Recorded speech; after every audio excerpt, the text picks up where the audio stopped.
podcast Binge Audio. Je me réveillais dans la nuit et je n'arrivais pas à retrouver le sommeil. Et du coup, la seule technique que j'ai trouvée, c'était de rallumer mon ordinateur et de retravailler.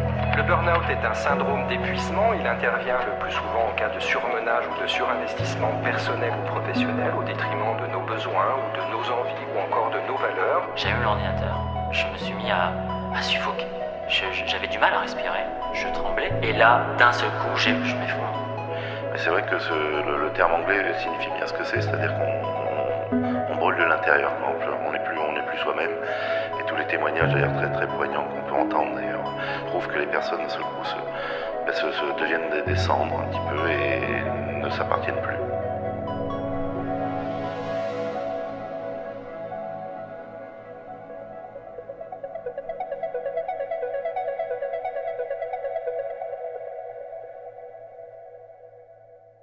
Je suis orléanaise de souche, j'ai 44 ans.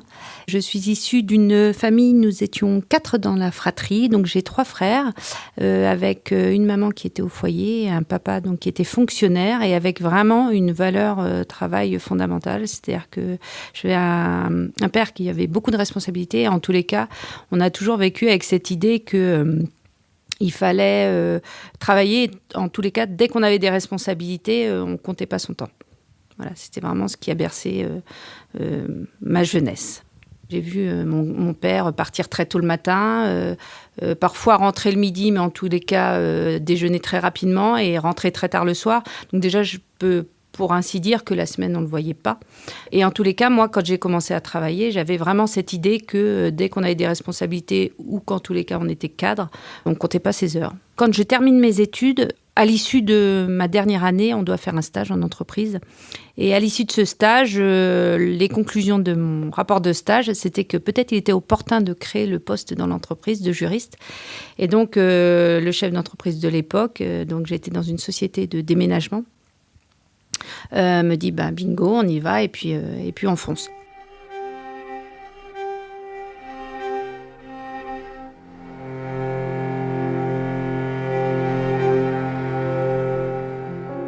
Le milieu du déménagement, c'est un milieu d'hommes. On est dans un milieu quand même relativement misogyne, en tous les cas là pour le coup, avec un PDG qui l'était très fortement. Et donc, en réalité, j'en ai pris mon parti. C'est-à-dire que je savais que c'était pas entendable, que c'était pas normal. Mais là encore, il y avait aussi cette notion d'autorité.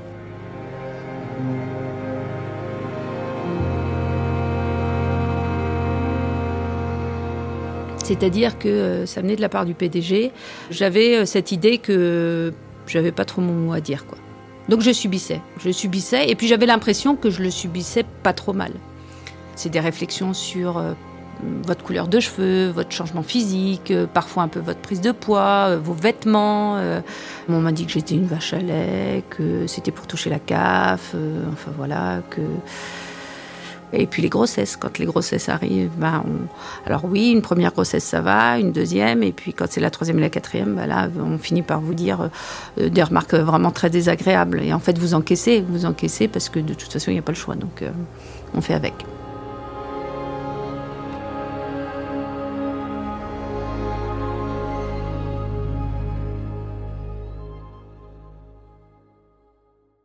Pendant mes congés maternité, j'ai été arrêtée un peu plus tôt que prévu et à chaque fois je me suis rendue ultra disponible. Donc concrètement ça voulait dire que mon mari travaillait dans le même entreprise, me ramenait le midi mes dossiers, je les traitais alités l'après-midi à la maison et il les ramenait le lendemain matin et ça tournait. Et donc j'ai tenu comme ça jusqu'à 15 jours avant mes accouchements, quoi. Ça me semblait normal parce que je me suis toujours dit, de toute façon, je ne vais pas être remplacée pendant mes congés maternité. Je n'étais pas remplacée.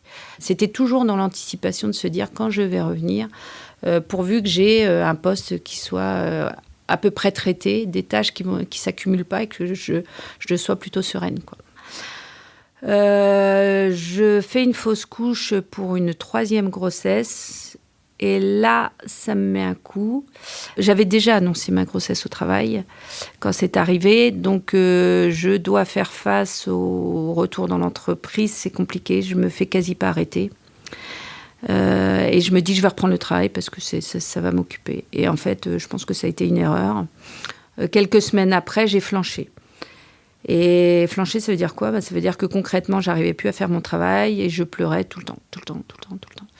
Donc là, j'ai consulté et mon médecin m'a arrêtée en me disant qu'il fallait que je fasse le deuil en fait de cet enfant et que j'essaye de tourner la page. Donc c'est ce que j'ai fait. Et au retour, ça allait bien. Et c'est 4e grossesse où là, moi, je reviens en tout cas en pleine forme, mais j'ai envie d'autre chose. Et donc là, on me propose de participer au COMEX, donc le comité exécutif de direction, avec des responsabilités supplémentaires. Et donc, je suis contente, je suis très heureuse. Il y a plein de projets qui se profilent. Et là, en parallèle, il y a des séminaires qui sont menés auxquels on participe. Donc, en fait, tout s'enchaîne.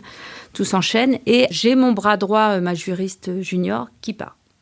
Et donc, à la fois, on me met sur la mission du recrutement, et puis, en parallèle, de toute façon, je suis obligée de faire les 2 postes, parce que sinon, là encore, on n'a personne pour faire le travail. Donc, en fait, l'idée, c'est toujours de réussir à le faire en travaillant plus vite. C'est toujours ça, c'est plus vite. Ça me nourrissait, ça. Ça me nourrit, et puis, en plus, j'aime l'excitation qui va avec. J'alerte pas ma direction à ce moment-là parce que je pense que je me sens pas responsable de ce qui se passe, mais en tous les cas, j'ai l'impression que je suis la seule à devoir trouver une solution. J'étais dans cet état d'esprit à me dire, je suis fatiguée, mais c'est pas très grave, en fait, tu vas récupérer. J'ai pas su graduer mon état de fatigue, en fait. Donc, je n'ai pas alerté. Le temps passe, et puis 6 mois passent, sans que j'ai de bras droits à mes côtés. Et là, je cumule la fatigue. Et puis, je commence à être irascible. Et j'ai des problèmes d'audition. C'est-à-dire que je ne sais pas dire à ce moment-là si c'est que j'entends mal ou si c'est que j'ai des bourdonnements ou en tout cas, il y a quelque chose de l'ordre de l'intolérable. Donc, je me dis, il faut consulter, je vais voir un ORL. L'ORL me fait passer tous les tests et là, il me dit, audition, aucun souci, il n'y a pas de problème. Mais par contre, je pense que votre corps, là, vous dit stop. En fait, vous saturez. C'est très exactement ça qu'il me dit. Il me dit, vous saturez. Et là, je comprends toujours pas.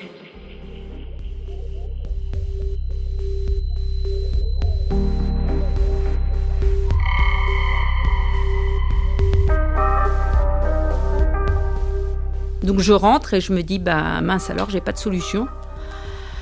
Donc la solution, je la trouve moi-même et je mets des boules caisses. Voilà, donc en fait, je rentre le soir chez moi et j'ai ce besoin de couper, en fait, alors que j'ai 4 enfants bas âge, donc c'est pas simple. Et j'ai ce bruit vraiment, mais désormais insupportable.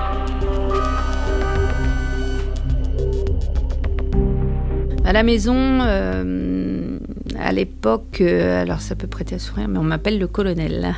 C'est-à-dire qu'il faut que ça tourne rond. Je me lève à 5h, 5h30 le matin. Je fais en sorte d'être prête, moi, avant de les lever, parce que j'ai ce souci de me dire il faut que je sois disponible. Je ne peux pas aussi supporter de faire attendre les autres. Il y a aussi cette notion de se dire je suis un peu... je me mets à la merci des autres. Pour éviter aussi les conflits, pour éviter plein de difficultés, en fait.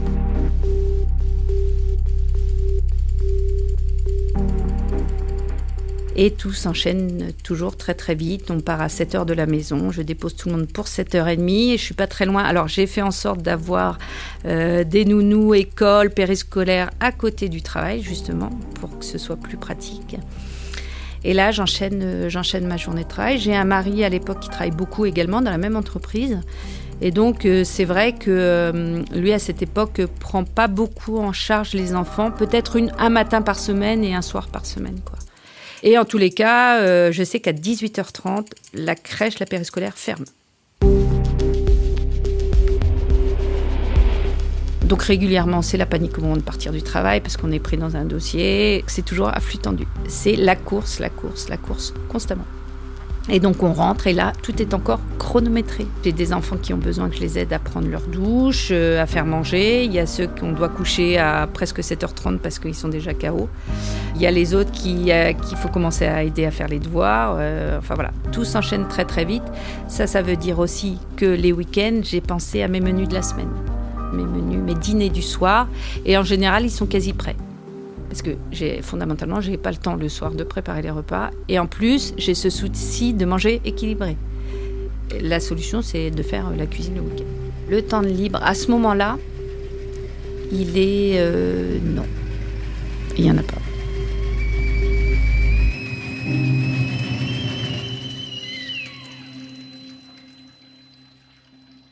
Courant mars, je vais à une formation. Et puis en pleine formation, mon mari m'appelle en me disant qu'il y a un souci à l'école maternelle, puisque le directeur de l'établissement de l'école vient d'être interpellé, et donc, a priori, il y aurait des accusations de détention d'images pédopornographiques. J'ai mes 2 dernières filles qui sont soit dans sa classe ou qui l'ont eu l'année précédente.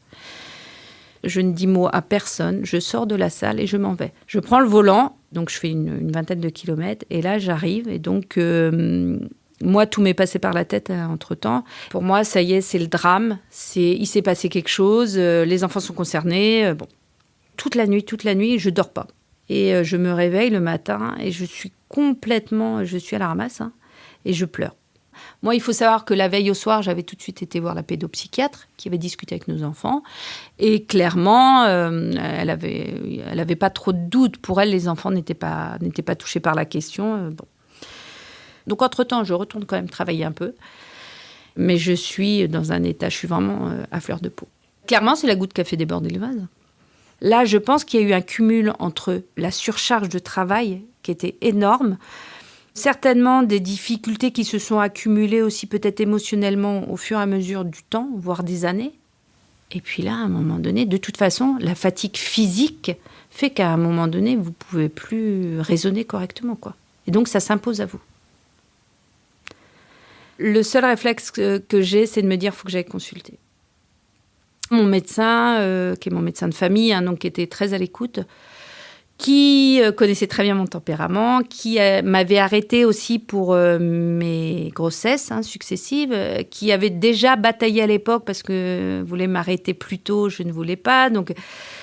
Et là, elle me dit, mais là, on arrête, quoi. En fait, tu es vraiment dans une situation grave, mais si tu as besoin, je t'arrête 1 semaine et on refait le point dans 1 semaine. Comme j'ai quand même bien compris que ça risquait d'être plus long, mes arrêts, je me dis, il faut que je me mette à jour. Donc là, pour le coup, je travaille. Et je travaille vendredi, samedi, dimanche matin. Je vais à l'entreprise pour continuer à terminer mes dossiers. Mais je pensais notamment à des dossiers prud'hommes. Bon. Je retourne pour ma prolongation, en tout cas pour faire le point avec le médecin. Et là, le médecin se fâche fort.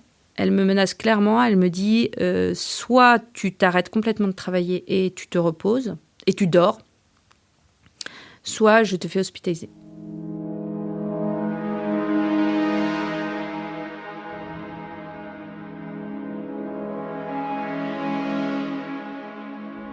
Et alors là, j'ai dit non, c'est pas possible, là, je ne peux pas.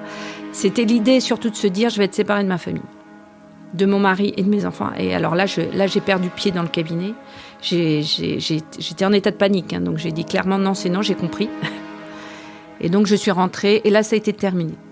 Ça a été terminé, c'est-à-dire que j'ai tout rendu à l'entreprise. Je ne suis pas retournée à l'entreprise. Et j'ai tout coupé. Et là, en fait, je m'effondre. Donc concrètement, ça veut dire quoi ? Ça veut dire que je vais dans mon lit. Mon lit, ça sera vraiment ma bulle. Alors, j'ai un traitement médicamenteux qui est extrêmement lourd. J'ai des antidépresseurs, des anxiolytiques, parce que j'ai des bouffées d'angoisse qui arrivent d'un seul coup pour tout et n'importe quoi, mais surtout pour le travail. Donc, je prends tout ça et j'ai des somnifères, parce que sinon, je ne dors pas. Et quand je suis éveillée, les fois où je me ressens pas bien, je reprends un médicament en fait, qui va tout de suite m'apaiser. Et donc, mes journées, ça ressemble à pas grand-chose. De mémoire, c'est mon mari qui prend beaucoup en charge les enfants. Je ne mange quasi plus. Et je suis toujours extrêmement fatiguée. Par contre, ce que je fais tout de suite, j'entame un suivi psychologique. Je vais toute seule au rendez-vous. J'arrive à le faire. J'arrive à être ponctuelle. Mais c'est tout. Et c'est la survie, quoi.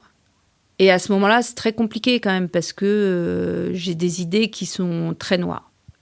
J'ai vraiment souvenir de m'être dit, tiens, tu pourrais rouler. Mais très, très, très, très vite. J'aime beaucoup la vitesse au volant.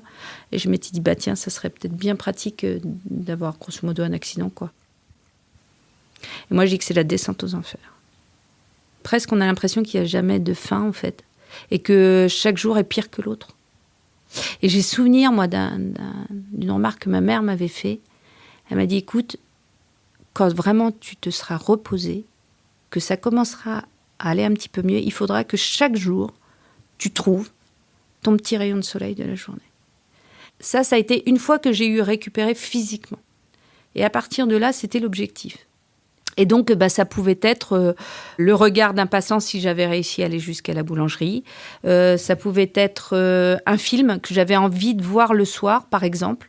En fait, c'est ces notions d'envie qui, petit à petit, commençaient à poindre le bout du nez. Et je pense en moi beaucoup de résilience. C'est-à-dire que tout à chacun, il nous arrive des choses terribles dans la vie, plus ou moins, peut-être. Mais en tous les cas... on peut en ressortir quelque chose de bien. Ça, j'y crois fondamentalement. Et c'est sûrement ça qui fait qu'à un moment donné, il n'était pas possible que je passe à côté, en fait. Pour moi, mais aussi pour mon entourage, pour mes enfants, pour mon mari. Et donc, petit à petit, on se reconstruit. Mais c'est lent. Et puis, moi, je n'ai pas lâché le suivi psychologique, en fait. Donc, ça, par contre, pour moi, je pense que c'est indispensable. On ne peut pas avancer seul. Moi, j'étais descendue trop bas pour pouvoir me dire que j'avais cette capacité en moi d'analyse. Et puis, il faut accepter aussi de se remettre en question, fondamentalement. J'ai bien repris le dessus, je suis heureuse, je suis joyeuse, j'ai beaucoup moins de journées tristes. Et là, j'ai cette envie, en fait, je pense que c'est ce besoin intellectuel de reprendre vie à quelque chose de concret. Et donc, je me dis, je vais reprendre le travail. Donc, je vois le médecin du travail. Le médecin du travail est aussi très sceptique. Donc, il me dit, à ce moment-là, vous allez reprendre à mi-temps thérapeutique, donc des demi-journées.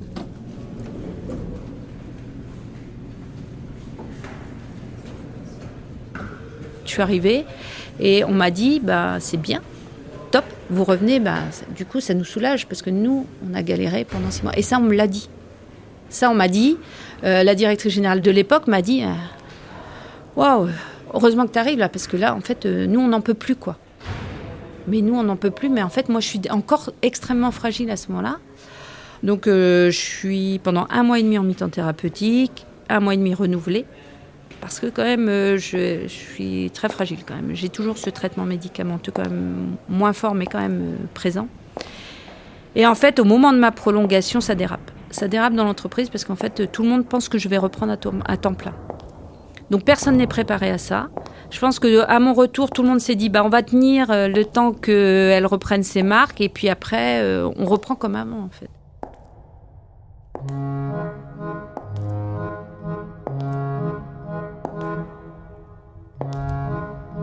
Sauf que moi, c'était pas possible de reprendre comme avant. Et ça, par contre, j'en avais conscience. Moi, je pouvais pas refaire le même rythme.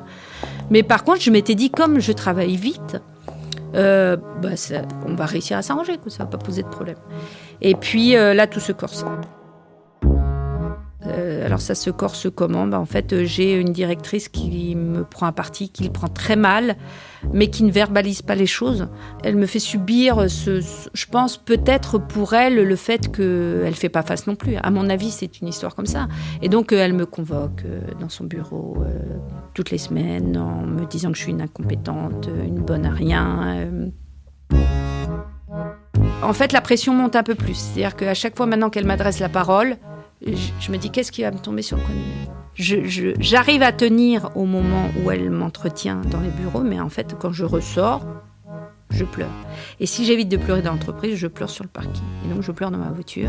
Donc, je sens que mon état, quand même, se fragilise.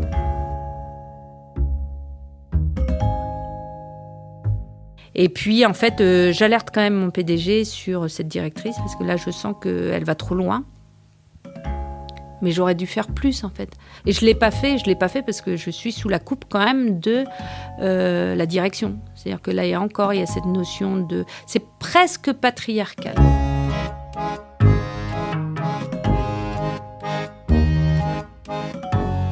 Et je pense que quand je suis revenue, c'était joué d'avance, c'était terminé pour moi dans l'entreprise, parce que je n'étais plus celle d'avant. C'est-à-dire que eux attendaient une collaboratrice qui travaille sans compter ses heures.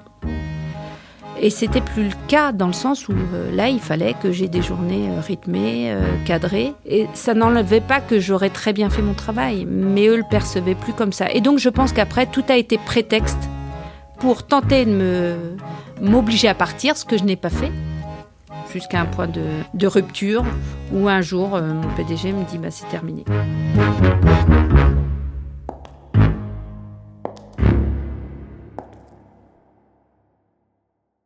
Ça fait 8 mois que j'ai repris après mon burn-out, que j'ai repris le travail. Et c'est les pires 8 mois de ma vie, en fait, en entreprise.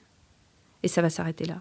Ça s'arrêtera très mal, puisqu'en fait, je vais être séquestrée dans le bureau par mon PDG, par la directrice, enfin, situation presque inimaginable.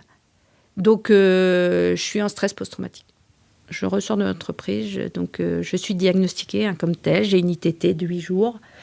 Et là, je me dis, c'est même pas je me dis, c'est que là, il y a l'instinct de survie et pas question de replonger.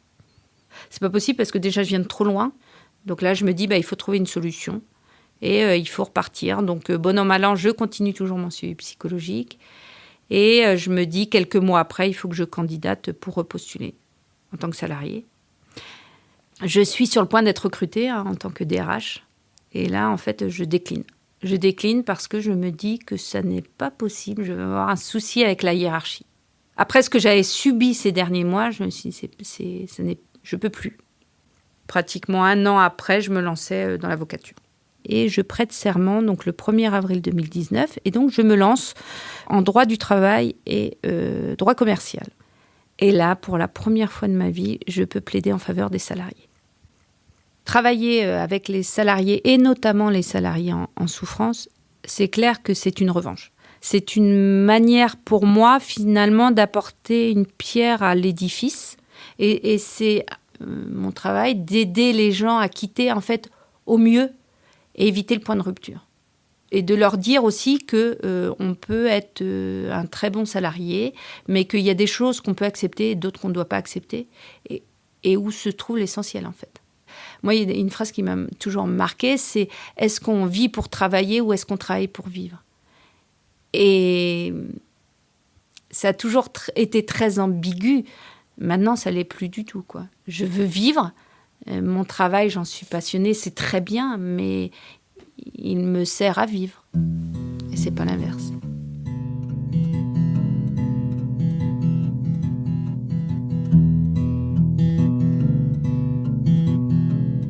Quand je suis sortie de tout ça, je me suis toujours dit que je ne voulais pas replonger parce que je garde quand même à l'esprit que je suis susceptible de replonger un jour. Et c'est un peu, toute modestie, mais c'est un peu comme l'alcoolique qui va se dire plus jamais une goutte d'alcool. Mais moi, je sais que je vais devoir mettre en œuvre toute une hygiène de vie qui fait que ça devrait être un rempart pour éviter de rechuter. Et cette hygiène de vie, c'est quoi ? Alors, déjà, point très important, c'est le sommeil. Donc, c'est soit dormir plus tôt le soir, soit s'obliger. C'est-à-dire qu'il y a des choses qu'on devait faire qu'on ne fait pas. Être également moins exigeante avec moi. C'est aussi ça qui m'a conduit à la catastrophe. C'est-à-dire qu'à vouloir être parfaite tout le temps, c'est pas possible. Personne ne peut, de toute façon. Déjà, commencer peut-être par m'aimer et puis me dire être plus tolérante. Accepter aussi que je ne fasse pas tout de façon parfaite. En tous les cas, même peut-être pas tout de façon très bien. Et accepter que voilà, la vie, elle peut aussi se passer très bien, alors que peut-être que la maison ne sera pas parfaitement rangée, que peut-être on aura été en retard à un rendez-vous, que ça ne se soit pas passé comme on l'espérait. Mais en tous les cas, c'est vrai qu'on se rend compte que la Terre, elle continue de tourner, quoi. Et puis, moi, j'ai eu le retour d'expérience de mes enfants, quand même. Donc maintenant, mon aîné a 15 ans. Et moi, elle me dit très clairement, je veux plus jamais te voir comme tu l'as été avant. Il y a l'avant burn-out où du coup, j'étais une femme qui courait tout le temps. Et elle me le dit très bien. Hein. Elle me dit, moi, les journées qu'on avait à démarrer, à être réveillée à pas d'heure, à ce que ce soit tout le temps la course et tout ça, elle me dit, mais moi, non, c'est plus jamais, quoi. Plus jamais. Et en plus, maman, t'étais pas la même. Et elle dit bien, aujourd'hui, t'es disponible pour nous. C'est disponible physiquement, mais aussi dans la tête. T'es beaucoup moins stressée, t'es beaucoup plus cool, moins exigeante aussi, pour le coup, avec l'entourage. Et puis, moi, la clé du succès, c'est le sport. Je fais du footing, je fais de la boxe, je fais beaucoup de fitness, souvent des choses très cardio, donc du coup, des choses qui me permettent de me défouler. Et j'en fais, oui, à raison de 4-5 fois par semaine, parce qu'en plus, ça me permet de bien dormir. Et quand on sent que ça dérape un peu, parce que aujourd'hui, moi, j'ai des journées où je suis plus triste que d'autres. Et donc, ça, je le combats, en fait. Je le combats et soit j'essaye de prendre du recul, puisque là, j'en suis capable, ou alors je me dis, là, il faut que tu prennes une journée. Donc, je m'autorise en pleine semaine, alors c'est un truc de fou, et en pleine semaine, j'arrête tout ce que je fais et je me dis, là, c'est une journée pour toi, quoi. Et je fais très attention à mes horaires de travail. La solution qu'a trouvée mon thérapeute, ça a été de me dire, il faut instaurer une journée type. Donc, tu n'as pas le droit de commencer ta journée avant telle heure. Donc, j'accompagne mes enfants quasiment tous les matins à l'école et ma journée ne débute qu'au retour à la maison. Ça fait à peu près du 8h40, 8h45. Je prends une petite pause pour déjeuner, mais qui est de l'ordre de 20 minutes, 20, 30 minutes. Parce que là aussi, c'est ma capacité à pouvoir travailler peut-être mieux, même de cette façon-là. Et donc, moi, je suis capable d'arrêter mes journées à 15h, 15h30, voire 16h. Et du coup, je rentre. Et après, j'ai encore le temps de m'occuper à faire les devoirs. Et c'est pas fait dans le speed. C'est pas fait parce qu'il faut le faire. J'ai l'impression, comme ça, qu'il y a de la place pour tout. Et il y a de la place pour moi.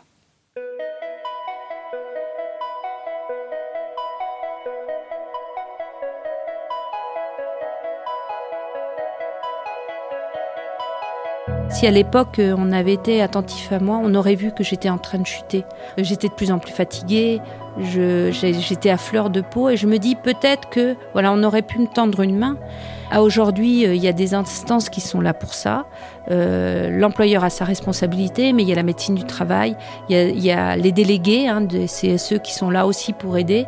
En réalité, on ne devrait pas être seul.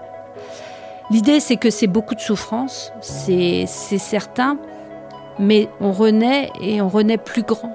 Et en fait, pour moi, maintenant, c'est une force. C'est pas très, très grave dans le sens où je m'en suis sortie, mais je resterai vigilante le restant de ma vie, ça c'est sûr.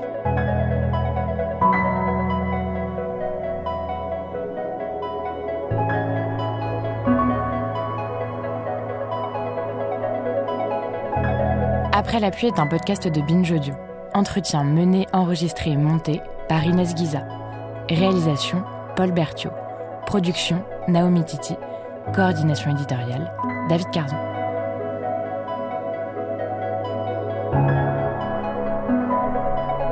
Si vous aussi vous souhaitez témoigner sur des thèmes qui touchent à la santé mentale, écrivez-nous à l'adresse après la pluie @binge.audio ou sur le compte @après la pluie podcast sur Instagram.